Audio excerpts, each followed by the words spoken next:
Source critics see in the account of the parting of the Reed Sea in Exodus 14 and 15, 3 different versions of the event that have been interwoven.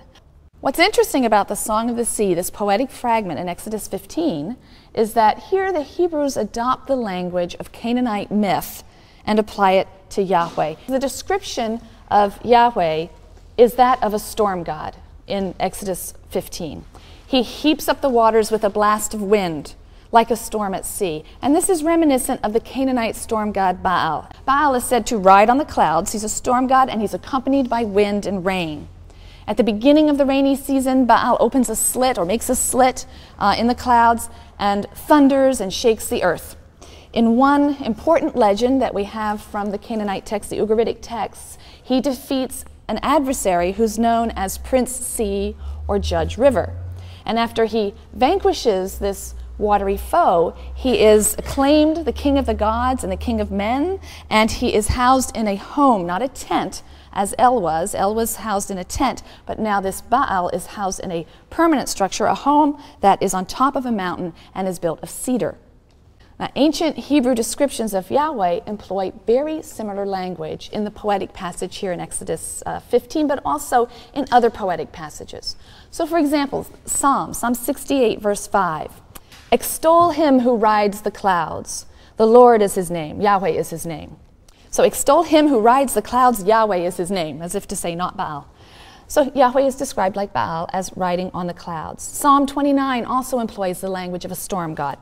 The voice of the Lord is over the waters. The God of glory thunders, the Lord, over the mighty waters. Some scholars think this actually was originally a psalm about Baal that was simply adopted and referred to Yahweh. Images of God engaged in a battle with some kind of watery foe also appear in the psalm. Psalm 74, O God, my king from of old, who brings deliverance throughout the land. It was you who drove back the sea with your might, who smashed the heads of the monsters in the waters, and so on. Judges 5 is also another ancient song fragment in verses 4 to 5 that uses the same kind of imagery. Now, Michael Coogan, who's a very important biblical scholar, and an expert in the Canaanite text, the Ugaritic materials, he's made some intriguing observations in connection with the biblical representation of Yahweh in terms that are so reminiscent of the storm god Baal. He notes that Baal was the key figure in a change in the religion of Canaan that happened somewhere between 1500 and 1200 BCE. And that is also the traditional time for what we think of as the Exodus and the introduction of Yahwism, or the differentiation of Yahwism. At this time, somewhere in this period, there was a transfer of power in the Canaanite pantheon, so that from a transfer of power from the older gods to the younger gods. The older god El, the sky god, was replaced by the younger storm god Baal, and he was replaced by virtue of his defeat of Prince Sea, or whoever this watery foe is. So El is replaced by Baal after a defeat of some watery foe. Coogan notes that at about the same time, there seems to have been a similar change in many of the world's traditions, or many of the traditions of the region. You have a younger storm god who usurps power from an older god by virtue of a victory over a water god.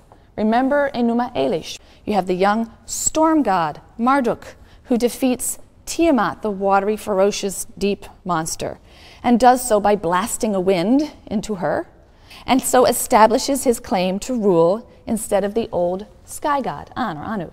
In India, the storm god Indra, about this time, assumes the place of a previous god, Dios. And in Greece, Zeus, who is associated with the storm, right? Thunder, lightning bolts.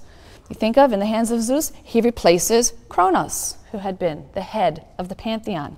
And so here in Exodus, we find that just as the nation of Israel is coming into existence, just as the Israelites are making the transition from a nomadic existence to a more settled way of life, ultimately, in their own land, there seems to be a collective memory of a similar change in her religion. Like the storm gods in the myths of Israel's neighbors, Yahweh heaps up the waters with a blast of wind. He wins a stunning victory. He establishes himself as the God of the Israelites in place of El, who was worshipped by Israel's patriarchs, remember? And like the Canaanite god Baal, Yahweh, as we will see as we continue to read the text, He will eventually want a house for himself atop a mountain, Mount Zion, and it will be lined with cedar.